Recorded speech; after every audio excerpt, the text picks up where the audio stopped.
ഇനി മൂന്നാമത്തെ ഹോർമോണാണ് സെറട്ടോണിൻ. സെറട്ടോണിൻ എന്ന് പറഞ്ഞാൽ മൂഡ് സ്റ്റെബിലൈസറാണ്.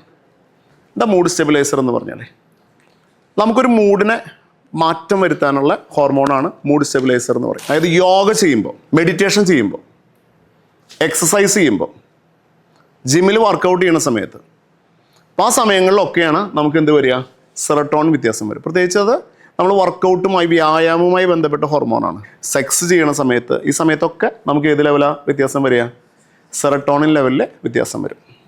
നാലാമത്തെ ഹോർമോണാണ് എൻഡോർഫിൻ.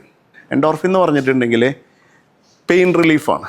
നമ്മൾ മൊബൈൽ ഫോണിൽ കളിക്കില്ലേ, മൊബൈൽ ഫോണിൽ റീൽസ് കാണണം, നമുക്ക് സോഷ്യൽ മീഡിയയിൽ സ്പെൻഡ് ചെയ്യുമ്പോൾ ഒക്കെ ഏതാ കൂടണത്, എൻഡോർഫിൻ കൂടും. നമ്മൾ സിനിമ കാണുമ്പോൾ, തമാശയുള്ള സിനിമകൾ കാണുമ്പോൾ, നല്ല ഭക്ഷണം കഴിക്കും, സ്ട്രെസ്സ് വരുമ്പോൾ ആൾക്കാർ എന്താ ചെയ്യുക, പോയിട്ട് ഞാനൊക്കെ സ്ഥിരം പരിപാടിയാണ്, ഭയങ്കര സ്ട്രെസ് ഉണ്ടാകുമ്പോൾ പുറത്ത് പോയിട്ട് ഭക്ഷണം കഴിക്കും. അപ്പോൾ അവിടെ കിട്ടണത് എൻഡോർഫിൻ കൂടുക. അതാണ് ചില ആൾക്കാർ പറയും ഞാൻ തടിക്കാൻ കാരണം എന്താ, സ്ട്രെസ് വരുന്ന സമയത്തൊക്കെ അമിത ഭക്ഷണം കഴിക്കും ഇവിടെ. കാരണം നമ്മുടെ ആ സ്ട്രെസ്സ് നമ്മൾ ഭക്ഷണത്തിലേക്കാണ് ഫോക്കസ് ചെയ്യുന്നത്. അപ്പോൾ എൻഡോർഫിൻ അവിടെ കൂടും. അതുപോലെ എൻഡോർഫിൻ കൂടാൻ ഡാർക്ക് ചോക്ലേറ്റ് ഇല്ലേ, അവിടെ ഡാർക്ക് ചോക്ലേറ്റ് കഴിക്കുന്നത് എൻഡോർഫിൻ ലെവൽ കൂടും. അതുപോലെ മ്യൂസിക് കേൾക്കുന്നത്, ഇതൊക്കെ എൻഡോർഫിൻ കൂട്ടും. റൈറ്റ്. അപ്പോൾ നമ്മളൊക്കെ ഏറ്റവും കൂടുതൽ നമുക്ക് കിട്ടുന്നത് ഏതിലാണ്, കാരണം ഇന്നിപ്പോൾ എല്ലാവരും സോഷ്യൽ മീഡിയ, അതുപോലെ തന്നെ മൊബൈൽ ഫോൺ, അതിലൊക്കെ നമ്മൾ കൂടുതൽ ടൈം സ്പെൻഡ് ചെയ്യണം.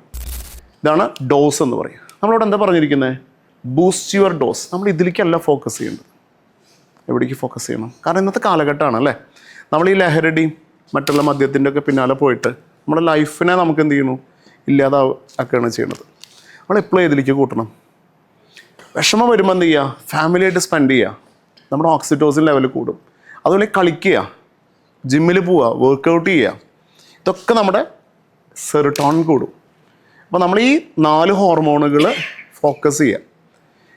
ഇനി ഇതിൻ്റെ ഓപ്പോസിറ്റ് ഹോർമോണാണ് കോർട്ടിസോൾ എന്ന് പറയും. കോർട്ടിസോൾ എന്ന് പറഞ്ഞാൽ സ്ട്രെസ് ഹോർമോണാണ്. നമുക്ക് സ്ട്രെസ്സ് വരുമ്പോൾ ഉണ്ടാകുന്ന ഹോർമോണാണ് കോർട്ടിസോൾ. അപ്പോൾ കോർട്ടിസോൾ വന്നാൽ നമുക്ക് എന്തൊക്കെ രീതിയിലാണ് റിഫ്ലക്ഷൻ ഉണ്ടാവുക. റിഫ്ലക്ഷൻ എന്ന് പറഞ്ഞിട്ടുണ്ടെങ്കിൽ പല രീതിയിൽ, ചില ആൾക്കാർ ഓവറായിട്ട് വെയിറ്റ് വയ്ക്കും, തടിച്ചു വരും.